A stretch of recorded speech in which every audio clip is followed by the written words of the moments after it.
ગુજરાત રાજ્યમાં આવેલા અનેક જિલ્લાઓમાં ભારે મેઘ ખાંગા થવાની આગાહી હવામાન વિભાગ અને હવામાન નિષ્ણાંતોએ કરેલી છે। એટલે કે આગામી 6 દિવસ સુધી અનરાધાર વરસાદની આગાહી વ્યક્ત કરવામાં આવી છે। હવામાન વિભાગે જણાવેલું છે કે રાજ્યમાં હાલ 2 સિસ્ટમ સક્રિય બનેલી છે। એને લઈને ગુજરાતના 90% વિસ્તારમાં ભારેથી અતિ ભારે વરસાદની આગાહી વ્યક્ત કરવામાં આવી છે।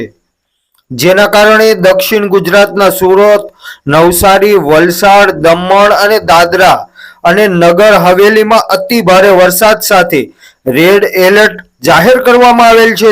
તેમજ મધ્ય ગુજરાતમાં પંચમહાલ, દાહોદ, વડોદરા, છોટાઉદેપુર, નર્મદા, ભરૂચ, જ્યારે દક્ષિણ ગુજરાતમાં ડાંગ, તાપી અને સૌરાષ્ટ્રમાં ભાવનગર, અમરેલી અને ગીર સોમનાથમાં ભારેથી અતિ ભારે વરસાદ સાથે ઓરેન્જ એલર્ટ જાહેર કરવામાં આવેલું છે।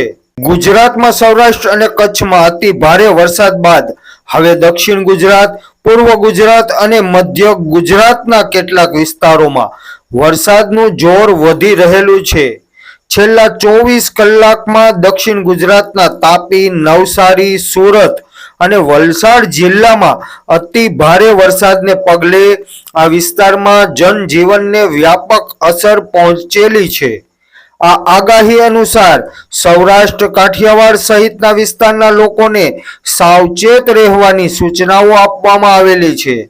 હાલની પરિસ્થિતિ જોઈએ તો અમરેલી જિલ્લામાં અત્યાર સુધીમાં ખૂબ ઓછો વરસાદ પડેલો છે।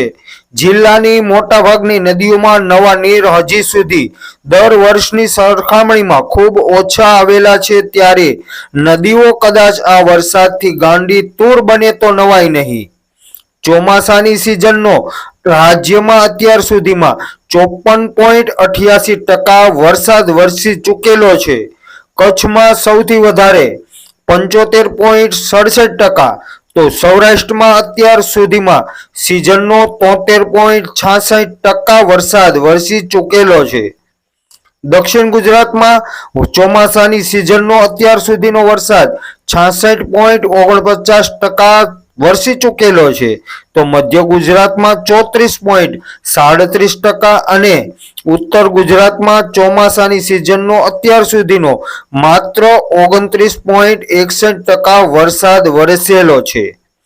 અત્યાર સુધી વરસેલા વરસાદથી રાજ્યમાં 207 પૈકી 45 જળાશયો સંપૂર્ણ ભરાઈ ચૂકેલા છે।